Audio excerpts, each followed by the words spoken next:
Good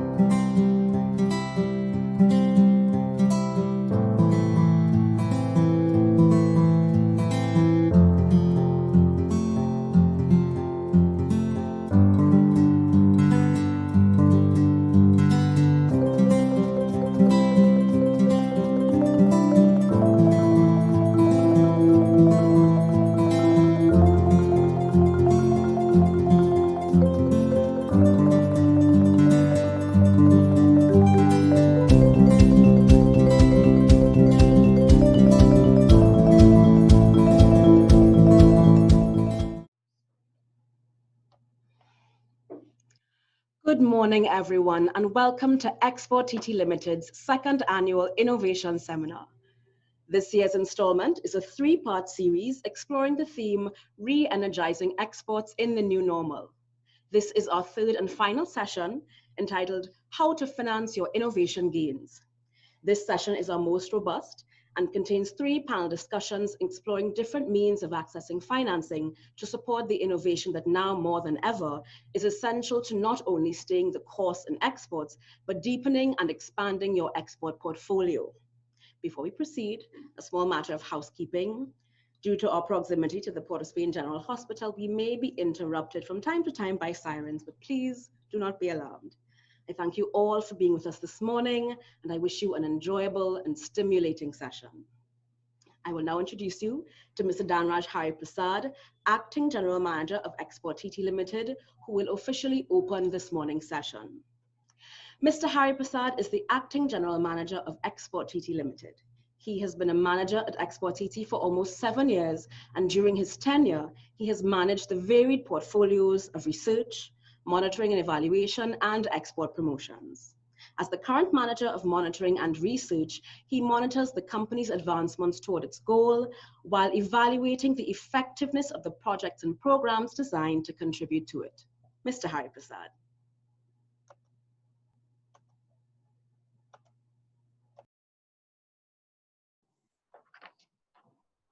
Okay. Thank you, Mandisa. In earlier sessions, we would have covered some of the major actors within our innovation ecosystem, such as Careery and the TTIP office. Today, we are looking at those which can offer grants, loans, and other financial support that can take your ideas to reality. Trinidad and Tobago's R&D spend as a percentage of GDP in 2017 was 0.09%. It is unlikely that that has improved significantly. We know that innovation is important to businesses generally, but even more so in this pandemic period. Why then are our companies not investing in innovation in the volumes required? Is there something about that risk to benefit ratio that discourages companies? And to what extent does an injection through loans or grants assist with this? Today's three-part agenda will help you to have a better appreciation of how intergovernmental agencies and commercial banks have revised their existing suite of products and services to better support you in this pandemic period. A deeper understanding of how you can include project financing, grant funding, and development banking as a powerful tool in your arsenal, and an understanding of how you can overcome some common pitfalls that would allow you to successfully access funding and financing in future applications. Thank you. Now, this morning's first panel discussion focuses on grant funding opportunities.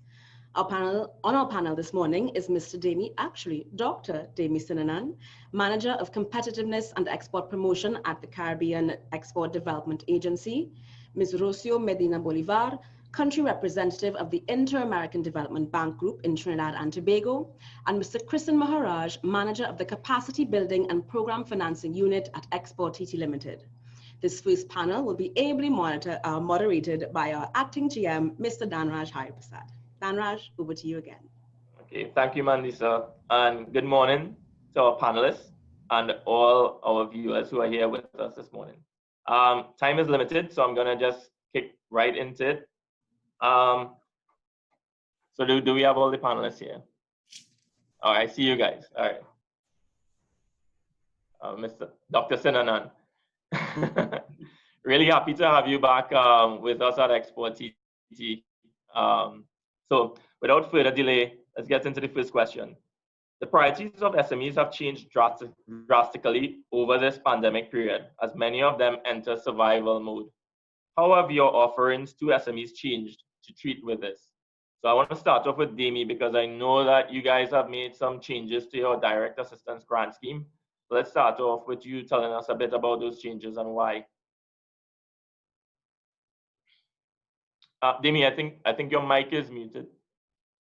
Oh yeah, there you go. On the video, but not the mic. Thank you very much to Export TT for having me here this morning, first of all.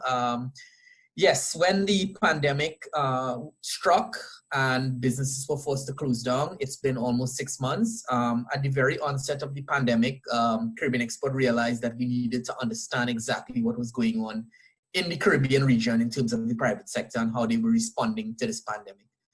So with that, we did a survey earlier this year, and we had about 484 respondents from across the entire Caribbean region, indicating what were they facing, what were their needs, and what they needed coming out of the pandemic immediately from business support organizations such as us and yourself. Not surprisingly, the number one need was financial assistance, because with all the different shutdowns, with all the different restrictions, businesses were really feeling the crash crunch, particularly in the tourism sector, which I know it's not a very large sector in Trinidad and Tobago, but of course the Caribbean region, tourism is really the lifeblood. So what we realized is that we had to provide an offering, financial offering that would fit the needs of the private sector in the Caribbean region, given the conditions that were being faced on the pandemic. Our direct assistance grant scheme, of course, is a non-reimbursable grant whereby firms can access funding to do any projects. We realized that because how the grant worked is that you would have to spend the funds up front and then apply for reimbursement after. We realized that with the cash flow crunch that businesses are facing, that may not be realistic. So we have modified that grant scheme to what we call the direct support grant program, whereby the firms can access 15,000 euros to help them specifically with recovery from the pandemic. So to increase export value, aid in diversification of their product portfolio, business continuity, business recovery, and so on. The major difference is that this direct support grants program is that you can actually access the funds up front. So you would apply, you would get the funding up front, spend the fund, and then apply to get a second tranche. And we realized was very important. And that was one of the major project offerings that we had coming out of the pandemic.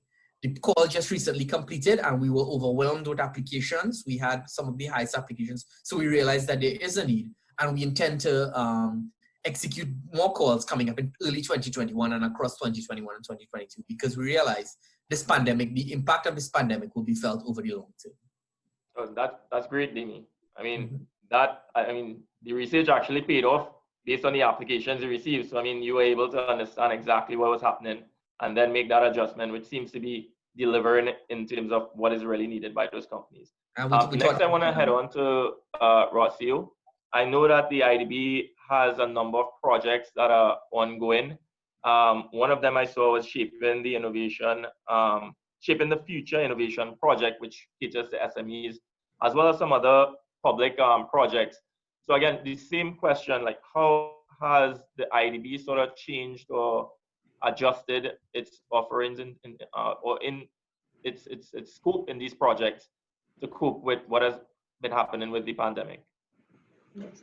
Good morning first, and thank you for this opportunity to be in this panel.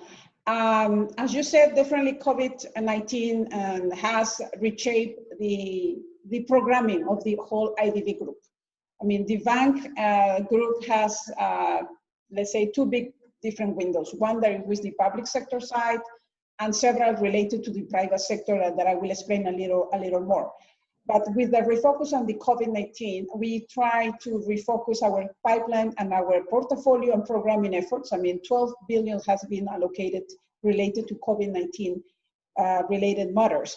And one of the big pillars that we refocus our work was how to protect businesses and how to protect employment. So that was a big umbrella under the bank, the IDB group, working with governments to provide card guarantees, credit, and actually the IDB in Trinidad and Tobago provide $100 million loan to the government to support businesses. And that is a temporary measure because this is how to work with during the lockdown. But I think also it's important to see how we can increase resilience for businesses and how is the post-recovery. So as you said, we and for that, our different windows in the private sector are trying to work and establish different facilities. The one that you mentioned recently is the Shaping the Future of Innovation with IDB Lab. IDB Lab is our innovation lab for the public and the private sector window, which mainly provide grants and technical assistance to the SMEs and the private sector. So this facility is jointly done with the EU and is expected to be launched in a few months, in early January. And it will be trying to work, support startups to drive more innovations and actually make it happen and scale it up. And also work to create the ecosystem. So this is more than $8 million facility that has a different components in terms of allocation for grants for projects, also help academia and work, also promoting more, partnerships that needs to be working on with the private sector, academia as well, and the private sector startups. As well, I think it's important to know that we have another advisory innovation facility with Kariri that is also funded by IDB Lab, that is access right now to all the SMEs that how to convert innovation into an investment. I mean, sometimes the business models and cases are not ready, and they need to push and actually to make it actually happen. So this facility, advisory facility, that is available right now to any SMEs can convert that innovation into a gain. And another facility that I think it will be important for the audience to know is Compete Caribbean. Compete Caribbean is another facility under the IDB group that is focused on private sector development, improve innovation and competitiveness. And we launched several call for proposals during the year, trying to actually also see how we can help. Could be tourism, blue economy, corporate venturing, different opportunities that are ready to be accessible to different companies. Okay, thank you. And I think what is interesting is with the IDB labs, I mean, as you prepare for the launch, companies are able to utilize all the knowledge they have right now about the pandemic and heading into that and incorporate it into their planning process. And I guess all the support as well would be sort of, will have that in mind with respect to what companies are really faced with now. So it prepares them better for this current climate. And I like the point about incorporating the resilience as well. So it's not just about business as usual, but it's likely that another pandemic could occur or some other external shock to the economy and to those businesses can occur. So by building up that resilience, they are able to withstand it. Okay, next one, I'll head on to our very own Kristen Maharaj. So Kristen, can you give us an idea of how Export TT is making these adjustments to help our companies deal with these abnormal circumstances that we find ourselves in? Sure, morning all. So what we do at Export TT is actually quite similar to what Jamie spoke about with Caribbean Export. Some of the grants that we offered were reimbursable. So the research and development facility, where companies could access up to 750,000 GT, as well as the co-financing. What we did is we would reimburse companies after they incur the full cost, and we get their payment evidence that the work was done, and then we will reimburse. We realize right now that cash flow is a serious problem, especially for the SMEs in the current climate. So we have readjusted these two grants where they are paid upfront. 50% is paid directly to the supplier of the service to get the research and development done. Likewise, with co-financing, 50% is paid to the company upon their evidence that the company has the 50%. So the company does not have to find that full 100% and take that out of their precious cash flow, which is essential for them to continue business right now. In the short term, that's what we're doing. We also readjusted what we co-finance, what we fund. So we have added website development and e-commerce functionality as something that can be covered under that co-financing funding facility. And we have found that even though that there are a lot of grants available and from finance institutions as well, there is financing available. Small companies cannot access this because they don't have proper accounts. They don't have audited accounts, which is something that is required. And it's quite expensive for small companies, micro and small companies, especially when getting your financials in order is not really part of the survival strategy that you're on at the moment. So we have added audited financials as well as assistance to get financials done. We added that to our co-financing. So we could actually help companies access additional grants that are available. These are two of the things we added, and we are currently meeting with companies, particularly the smaller companies, to establish what else we should add to the co-financing, because we intend to make some changes to be more impactful to companies during this pandemic. So we can expect more changes to co-financing as well. For example, there may be services specific to BAGO companies who are usually small to micro, micro to small, and yep, it is evolving. But essentially what we're doing is that we're going to try to help the cash flow situation by the upfront payment, and we are adding new services to help companies survive and thrive and access additional funding that is through local, regional, and international agencies. Okay, all right, thanks, Chris. And so I think what I'm seeing here is that there's really a need to keep our companies alive during this period, and I think cash flow has been a major issue for them. Some of the adjustments made by Caribbean Export and by Export TT, and some of the changes made by IDB as well, seems to have that sort of focus, because as Rocio said, the focus really should be on keeping these businesses alive and employment alive. I know that most countries are grappling with the need to keep population safe and also to keep the economy going. So it's really necessary to keep our businesses going as long as possible, so that when we return to some sort of, or I should say not return to something normal, but at least as things roll back and things open up, we do have businesses still operating that could continue to create employment and keep our economies going.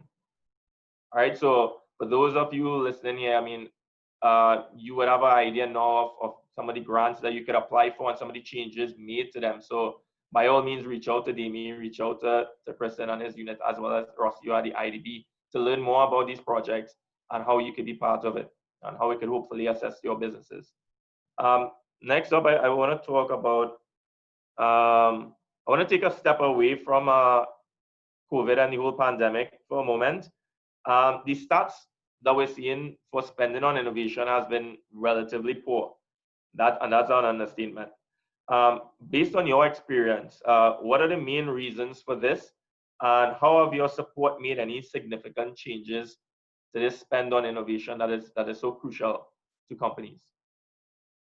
So Demi, sticking to the pattern, you want to take a go first?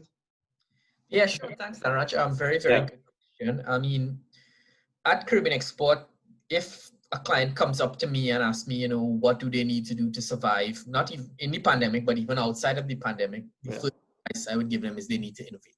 I mean, we're living in a globalized world. Before the pandemic even, you know, you're seeing competition from all corners of the world, and we simply cannot get by on doing business the same way that we were doing 10, 20 years ago. We have to do business differently. We have to look towards e-commerce. We have to look towards the internet. We have to look towards digital business. We have to look at new distribution channels, how to get our product into new markets in innovative ways. And we can't sell the same types of products. We have to introduce innovation into our products and our services. Unfortunately, the climate for supporting innovation, and I'm talking about financial support for innovation, I mean, there's a whole other way in terms of academic support. But in terms of financial support for innovation, what we found is that companies have been spending very little on innovation. And this is a result of a survey that was done by Caribbean Export, and I think the Caribbean did some good work on this as well. Actual spending on innovation has been very low, and actual funding for innovation has been very low. Primarily because people just don't understand. You know, when you're trying to borrow funds, you have to borrow against collateral. And unfortunately, we don't know how to value innovation we don't know how to value ideas, and we don't have risk, the kind of funding portfolios that take risk. Because, you know, the bank will want to see collateral, and they don't necessarily want you to go to an idea or a concept or something, or proof of concept or anything like that. So really, we need to establish funding whereby a business person who has an innovative idea, innovative product, who wants to innovate with their business can actually access this type of funding. And it would really take valuation. It would take a risk, appetite for risk. And I think where this can come from is essentially our angel investors. We have to encourage the culture of private equity investment in the Caribbean region, whereby we have persons who understand, business persons who have that cash and are willing to put into a small business, can understand the process of innovation and how it works, and can see that without having to go through the bureaucracies of actually borrowing from a lending institutions. No offense to my colleagues in the bank who will speak on the different points. So really, that's my 2 cents. I don't want to take up much of the panel. I would like the other speakers to Yep. Thanks, Demi. So next, Rocio, what do you think are some of the main challenges that are affecting companies' ability to spend and perhaps what sort of impact are we seeing on the support that we're giving to these companies? Is it enough? I mean, as you said, I mean, investment has been very low, no? I mean, in the data sets of Protekin that we did in 2013, is only 5% is of companies in Trinidad and Tobago invest on research and development, and very little on innovation as well. And could be first, I think, lack of information of the benefits of investing in innovation. That could be one in terms of, you know, why is. And actually, you see the statistics and in terms of what are the top job skills that are required. Analytical thinking and innovation is the top job. So this is something that the new future of work, you know, the fourth industrial revolution, the digital, you know, agenda that the world is talking about pre-COVID, you know, is something that is very important, and the knowledge of the companies to know the benefit that that brings. And I think another area as well could be the status quo. I mean, this the comfort zone for some companies not to move and try to innovate as well. So that could be also bringing, you know, and I mean, we have a launch of an event that the IDB sponsored, the pivot on the Prime Minister Mia Motley was one of the launch, and she said that this in the Caribbean is sometimes is a lack of cultural confidence, you know, for innovation. So this is something that we need to push, and how we push, and actually during COVID, during different instruments, is we try to do call for actions and call for new ideas towards innovation in the health sector, for instance, new solutions that many of the creative minds exist in the Caribbean and Trinidad and Tobago that can put it in place. But you need to push that, and that's not only enough for the private sector. Also, the government needs to play a role in order to enable environment and to create. And that's the bank's role as well with our different windows to work on. Okay. Sure, thank you, Rocio. So, President, we're running low on time. So, rather than have you respond, I'm going to start you up like in my final question here, right? So, right, I think a lot of people are interested, who are tuned in, are interested in this particular question. So, after you submit your application for funding support, it can be a bit of a mystery of what actually happens next, right? If we were to pull back the curtains, what would we see in part of the assessment process, and what are some of the key things that you would look for in proposals or applications? Firstly, commercial viability. So everybody has great ideas and great inventions, but to be successful for the RDF, for Research and Development Facility, you need to show that you have a commercially viable product, even if it is to come up with a proof of concept or a prototype of it. There has to be, I mean, every funding agency or any donor agency still has their own targets to meet for giving grants and funds as well. In our case, for the ministry and for the government of Trinidad and Tobago, is to stimulate innovation, but not innovation for innovation's sake. I mean, we have seen in the past where there have been different types of innovation grants that fell flat. And part of what we evaluate, and sometimes it's a difficult conversation to have with applicants, is to say, listen, this is not commercially viable, and you didn't really show us any reason to believe that this will go somewhere. Some ideas might be really far-fetched and they will be grandiose ideas, but without any basis or any research to back it up. I actually have a product next to me right now because I just drank some. It was delicious. This is Cocoa Republic. They have a vegan drinking chocolate. So, and they have a little vegan mark and everything there. Yeah. So this is an RDF product. This is actually one of the last RDF projects. And okay. the Well, product. listen, I'm seeing Rosia and Demi nodding as you were speaking. So I think they pretty much agree and have had like similar experience with the application process. But very quickly, Demi or Rosia, you guys want to chime in? Yeah, Daraj, just to say what Kristen is saying is very true. I mean, yes, we have grant funding and many businesses, you know, would come to us with proposals and everything. But with the limited resources that we have, we are supporting businesses, we're supporting products that have that commercial potential. And for Caribbean export, it's that export potential. So if you can demonstrate to us that your product eventually down the line, it doesn't have to be there right now, but you're building towards bringing that product to market and it's a viable product. That Cocoa Republic vegan coffee, I'm seeing that for the first time and my mind is running crazy. I'm like, we have a trade show next week. I would love to have that company to demonstrate because that is the kind of innovation that we need.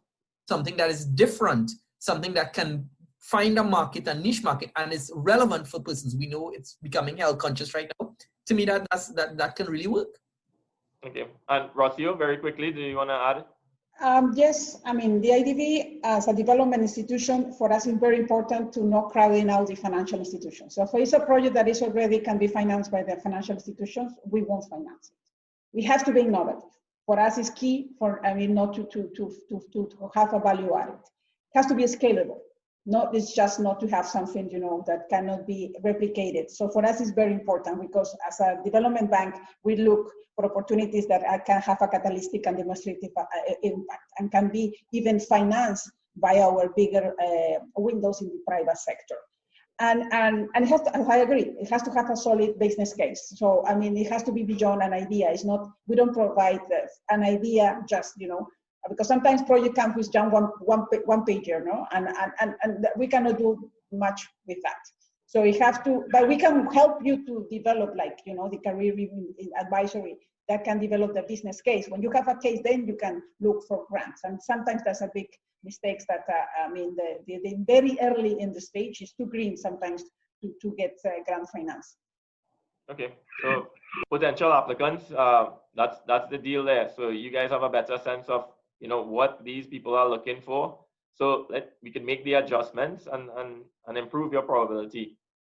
Right, so next we head into our Q&A segment. And at this point, I'd like to invite our participants to send in your questions via our message board. So let's head into it. Okay, so I see one comment, I guess it's to Demi. Angel investment is key to SME advancement. This will encourage innovation. So participant think that Demi is on the right path there. Can non-exporters access any grants from Export TT? Kristen, do you want to take that one? Okay, so everything that we offer from Export TT has to have an element of increasing exports for companies. However, the grant fund facility that is offered, as well as the co-financing, we are also looking at the ability to be an import substituting company. So if you are not yet an exporter, you have a strategic plan or at least a strategic intent to export, and you are providing a product that can be an import substitute right now, we can entertain those applications because import substitution is also important given the fact that we have a forex exchange situation right now. So the answer is yes. Okay, all right, great. I think this is an interesting question here. Innovation requires failure before success. Where can someone get funding to help the experimentation process? So Demi, you wanna take a shot at that? Sure. I think, you know, I mean, you have to really, what the person is saying is very true. Sometimes there is a process that needs to be go through whereby you have to fail, quote unquote. But you need to have that runway of cash to really take you through the process. And I think really this is where angel investment comes in. And I know Ms. Tyson was agreeing with me before. The angel investors, if they believe in a concept and they see the viability of a concept, they can provide that runway of funds so that you can actually experiment, learn, and make changes as necessary. And as long as they believe in you, because that's what angel investors do, they invest in the person, and not so much the idea. They invest in the person. So if they see that you have an idea and can execute it over a period of time, you can access different tranches of funding. So I would recommend to any person who has an idea, who think that it's good, see if you can find an angel investor. And I know we have a couple of them in the panel here today from Trinidad, and I think they will speak about it later. Okay. And Rossio, I know you spoke about your relationship with Career, and that Career has their, I think it's idea advisory and stuff like that. So could you tell us a bit more about how IDB and its partners help with this sort of Sure. development of or the experimentation process and building up prototypes and prototypes? The idea is to build an innovation solid business case. So with a Danish methodology, actually, that we fund a project that is executed by Career. So that is ongoing, and you can reach the Career in order to get access to that advisory. Also, we also launched with Compete Caribbean a technological advisory, because that's another key area of not only identifying the gaps for that digital agenda of that the companies has, but also how they can move that gap to actually to bridge that gap. So with Compete Caribbean, we also providing, we did a call for proposal for a technological advisory services, and actually several companies from Trinidad and Tobago applied. We try now to do a lot of competition in terms of getting the grants, because that gives more access to more companies and even regional, and not only for Trinidad and Tobago. So in that, I saw one of the questions even talking about the agri-business or the food processing, and actually that's coming soon. We will have a call for proposals end of the year or January related to agri-tech. And that will be also be available for SMEs. That will be launched by Compete Caribbean pretty soon. Okay. All right. So I'm seeing another question here. What grants are available for a small business maintenance, to be exact? So I think that's coming from the discussion we had prior about those sort of adjustments made to our support with respect to COVID. I hope I've interpreted in the right way, but maybe we could just go over our direct support grant scheme, Demi. And well, if I interpret the question as well, because I'm looking at it, our grants, you can access it, but one of the primary eligibility for our grants is you have to show export potential. So I'm not sure if the maintenance business has that sort of export potential, but because we're an export development agency, you have to show export potential for your product or service. Okay. All right. I'm seeing a question here. Is there any assistance with navigating through countries' legal requirements? Example, export of alcoholic products. All right. So, well, that's my area. So I could answer that one. So you could speak with, you can reach out to me or anyone at our monitoring and research units. And that is something we do on a day-to-day basis in terms of pulling information on import requirements. So we'd be happy to assist with that. We could also give you some market reports on the alcoholic markets, whichever one you're looking at. So you can have a better sense of the competition there, trends and whatnot. I know Caribbean Export also has their research department as well. So if you want, you could reach out to Demi as well with respect to that.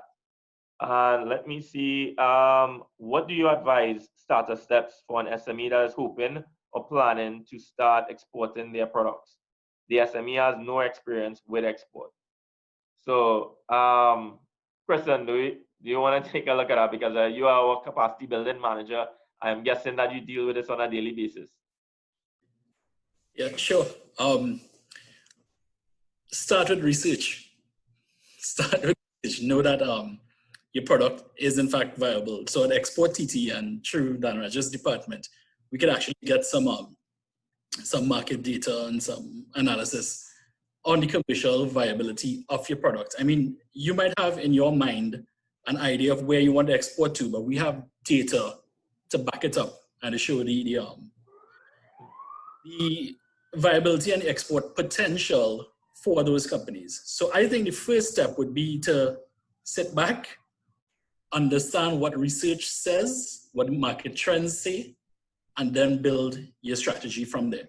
But I'd also like to add that you need to have a strategy, even if it's not a formal export plan. If you have an intention to export, put that export intent in your business plan, have it mapped out. Everybody has it right here, but it's no good in your head. Have it mapped out and don't treat it as a document.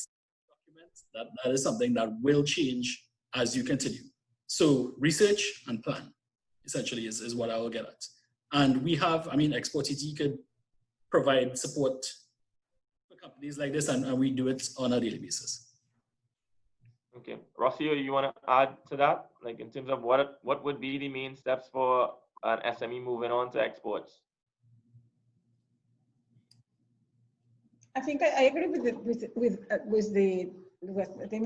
Christian was saying about what we've prepared, and for us, and definitely, you know, because of the foreign exchange shortages that is in the country, this is very key to focus on that. But as well, also, I think we need to think on the impact now with COVID and as I mentioned, the employment, also in the value chain of SMEs that will be affected also in the population.